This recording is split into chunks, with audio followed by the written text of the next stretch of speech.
Hi అండి. అందరికీ నమస్కారం. Welcome to my channel. ఈ వీడియోలో ప్రభుత్వ పెన్షనర్స్ అందరికీ అతి ముఖ్యమైన తాజా సమాచారం అయితే అందింది. పూర్తి వివరాలైతే వీడియోలో తెలుసుకుందాము. వీడియో ఎక్కడే కానీ స్కిప్ చేయకుండా ఎండ్ వరకు చూసేయండి. అప్పుడే ఇన్ఫర్మేషన్ పూర్తిగా అర్థమవుతుంది. అలాగే వీడియో చూస్తున్న ప్రతి ఒక్కరూ లైక్ చేయండి ఫ్రెండ్స్. ఈ వీడియోని తోటి ఉద్యోగ, పెన్షనర్ మిత్రులతో అయితే షేర్ చేయండి. కొత్తగా మన ఛానల్ చూస్తున్న వారు ఇంకా ఎవరైనా సబ్స్క్రైబ్ చేసుకోకపోతే వెంటనే మన ఛానల్‌ని సబ్స్క్రైబ్ చేసుకోండి. సబ్స్క్రైబ్ చేసుకోవడం వల్ల నేను చేసే ప్రతి ఒక్క వీడియో మీ వరకు రీచ్ అవుతుంది. ఇక ఆలస్యం చేయకుండా వివరాల్లోకైతే వెళ్ళిపోదాము. ఫ్రెండ్స్ ఇక విషయానికొచ్చినట్టయితే రిటైర్డ్ ఐపీఎస్ అధికారుల సంఘం వారు తమ హక్కుల కోసం మరియు పెన్షనర్లందరి ప్రయోజనాల కోసం ఢిల్లీ హైకోర్టులో ఒక అత్యంత కీలకమైన రివ్యూ పిటిషన్‌ను దాఖలు చేశారు. ఈ కేసు ప్రధాన ఉద్దేశ్యం ఏమిటంటే రిటైర్ అయిన తర్వాత ఉద్యోగులు తీసుకునే కంప్యూటేషన్ ఆఫ్ పెన్షన్ మొత్తాన్ని కూడా తిరిగి ప్రభుత్వం రికవరీ చేసే కాల పరిమితిని తగ్గించడం. సాధారణంగా ఒక ఉద్యోగి పదవీ విరమణ చేసినప్పుడు తన పెన్షన్‌లో కొంత భాగాన్ని అంటే గరిష్టంగా 40% వరకు ముందే లంప్ సమ్ మొత్తంగా తీసుకుంటారు. దీనిని ప్రభుత్వం ప్రస్తుతం 15 సంవత్సరాల పాటుగా రికవరీ చేస్తోంది. అయితే ఈ రికవరీ కాలాన్ని 12 ఏళ్లకు తగ్గించాలని వారు కోరుతున్నారు. ఈ సుదీర్ఘ పోరాటం 2015లోనే మొదలైంది. అప్పట్లో ఢిల్లీ హైకోర్టులో కేసు వేసినప్పుడు సుమారు 4 ఏళ్ల విచారణ తర్వాత 2019లో తీర్పయితే రావటం జరిగింది. దురదృష్టవశాత్తు ఈ తీర్పును పెన్షనర్లకు వ్యతిరేకంగా మరియు ప్రభుత్వానికి అనుకూలంగా అయితే వెలువడింది. పాత నిబంధనలే కొనసాగుతాయని కోర్టు పేర్కొంది. ఈ తీర్పును సవాల్ చేస్తూ వారు దేశ అత్యున్నత న్యాయస్థానమైన సుప్రీంకోర్టును ఆశ్రయించారు.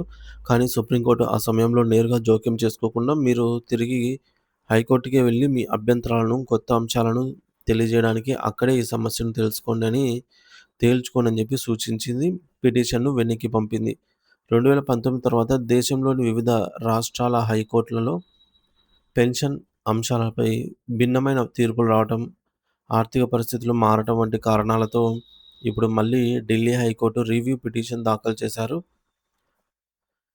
సో, దీనిలో దీనికి సంబంధించి ఒక మిత్రుడు పంపినటువంటి 62 పేజీల సమగ్ర నివేదికను పరిశీలిస్తే అందులో Hyderabad AG office pension association వారు చాలా అద్భుతమైన గణాంకాలను, టేబుల్స్‌ను పొందుపరిచారు. ప్రస్తుతం మన వద్ద ఇంటరాక్టివ్ డిజిటల్ ప్యానెల్ లేనందున ఆ టేబుల్స్ చూపలేకపోయినా అందులోని సారాంశాన్నయితే తెలుసుకునే ప్రయత్నం చేద్దాం. మరి ఐదో వేతన సంఘం తన నివేదికలో 136వ పేర 10వ పాయింట్ వద్ద ఒక కీలకమైన సిఫార్సు అయితే చేసింది. పెన్షనర్లు తీసుకుంటున్న కంప్యూటేషన్ మొత్తాన్ని 15 సంవత్సరాల పాటు రికవరీ చేయడం అనేది అన్యాయమని, వడ్డీ రేట్లు మరియు ఇతర అంశాలను పరిగణలోకి తీసుకుంటే 12 ఏళ్లలోనే అసలు, వడ్డీ పూర్తిగా వసూలైపోతాయని, కాబట్టి 12 ఏళ్లకే రికవరీ ఆపేయాలని స్పష్టం చేసింది.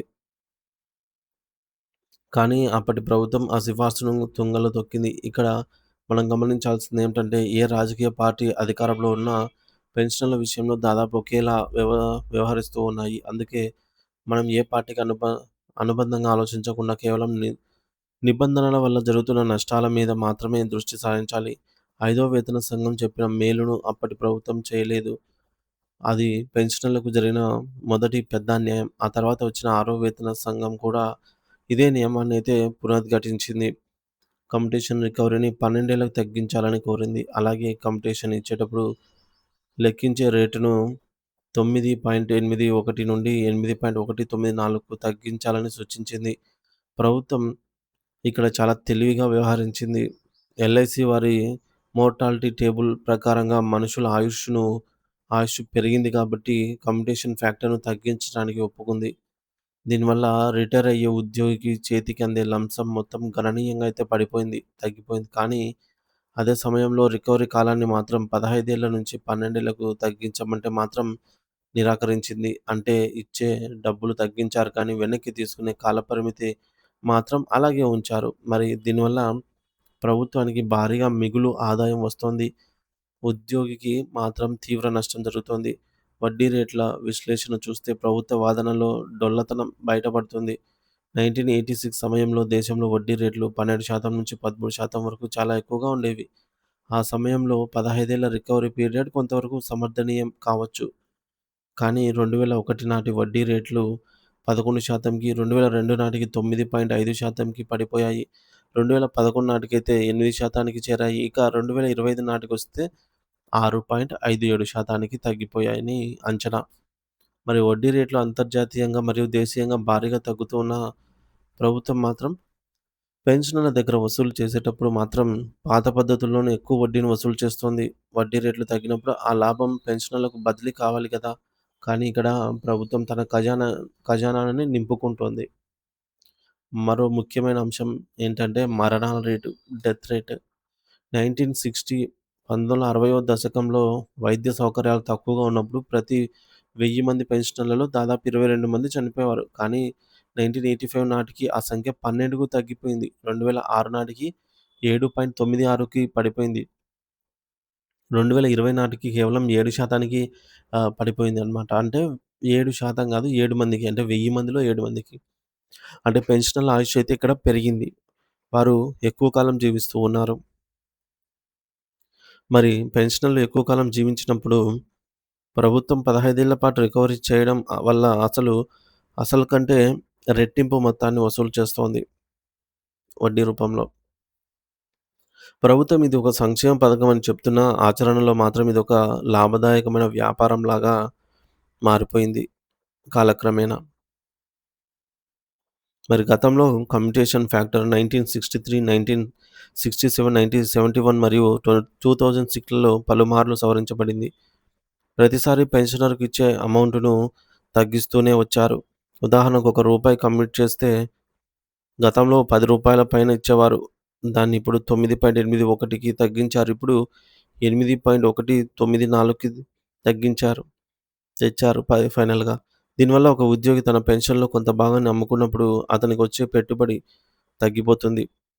ప్రభుత్వం ఏమంటోందంటే 1983లో సుప్రీంకోర్టు ఇచ్చిన ఒక తీర్పు ప్రకారం 15 ఏళ్లు అనేది ఖరారయ్యిందని, అందుకే మేము మార్చమని చెప్తోంది. కానీ 1983 నాటి పరిస్థితులు, వడ్డీ రేట్లు, మరణాల రేటు ఇప్పుడు లేదు కదా! అనేది ప్ర ప్ర పెన్షనర్ల ప్రధాన వాదనగా అయితే ఉంది. మరి తెలంగాణ హైకోర్టులో కూడా ఇట్లాంటి చర్చ వచ్చినప్పుడు కోర్టులు ఇవి పే కమిషన్‌లు తేల్చాల్సినటువంటి అంశాలని అభిప్రాయపడ్డాయి. అయితే 8వ వేతన సంఘం ఏర్పాటు చేసేటప్పుడు దాని టర్మ్స్ ఆఫ్ రెఫరెన్స్‌లో ఈ కమ్యుటేషన్ అంశాన్ని చేరుస్తారు. చేరుస్తామని నేషనల్ కౌన్సిల్ జేసీఎంకి ప్రభుత్వం మాట ఇచ్చింది. కానీ తీరా చూస్తే నవంబర్ 2025 నాటికి విడుదలైన అధికారిక పత్రాల్లో ఈ అంశం కనిపించటం లేదు. ఇది పెన్షనర్లను వంచించడమే అవుతుంది. ఒక చిన్న ఉదాహరణతో ఈ నష్టాన్ని లెక్కిద్దాం. మీ బేసిక్ పెన్షన్ అనేది రూ. 25,000 అనుకుందాం. అందులో 40% అంటే రూ. 10,000 మీరు కమ్యూట్ చేశారు. ప్రస్తుత ఫ్యాక్టర్ 8.194 ప్రకారంగా మీకు ప్రభుత్వం రూ. 9,83,280 లంసమ్ అమౌంట్‌గా ఇస్తుంది. కానీ మీరు ఈ రూ. 10,000 మీ పెన్షన్ నుంచి నెలకు 10,000 చొప్పున 15 ఏళ్ల పాటు అంటే 180 నెలల పాటు ప్రభుత్వం రికవరీ చేస్తుంది. అంటే 18,00,000 రికవరీ చేస్తుందన్నమాట. సో, మీరు ప్రభుత్వానికి మాత్రం చెల్లిస్తున్నారు. అంటే ఇక్కడ మీకిచ్చింది సుమారు 9.8 లక్షలే. కానీ వెనక్కి తీసుకునేది రూ. 18,00,000. చెప్పాలంటే ప్రభుత్వం మీకు 98 పైసలు ఇచ్చి మీ దగ్గర నుంచి 180 పైసలు వసూలు చేస్తోంది. ఇది ఏ రకమైన న్యాయం? ప్రభుత్వం దీనికి ఒక వింత తత్కారం చెప్తోంది. ఒకవేళ పెన్షనర్ 15 ఏళ్ల లోపే చనిపోతే ఆ మిగిలిన రికవరీని వారి కుటుంబ సభ్యుల నుంచి వసూలు చేయటం లేదు కదా! ఆ రిస్క్ మేమే భరిస్తున్నాం కాబట్టి ఈ అదనపు వసూళ్లు అవసరమవుతుంది అని ప్రభుత్వం వాదిస్తోంది. కానీ గణాంకాల ప్రకారం 90% మంది పెన్షనర్లు 15 ఏళ్ల కంటే ఎక్కువే జీవిస్తూ ఉన్నారు. అలాంటప్పుడు కొద్దిమంది కోసం అందరి దగ్గర ఇంత భారీ మొత్తంలో వసూలు చేయడం దోపిడీ కిందకే వస్తుంది. అందుకే 12 ఏళ్లకు రికవరీ ముగించాలని 8వ వేతన సంఘం విధి విధానాల్లో దీన్ని చేర్చాలని పెన్షనర్ల అసోసియేషన్ తీవ్రంగా ఒత్తిడి తెస్తున్నాయి. ఈ న్యాయ పోరాటం తర్వాత తరాలకు పెన్షనర్లకు కూడా చాలా కీలకమైతే కానుంది.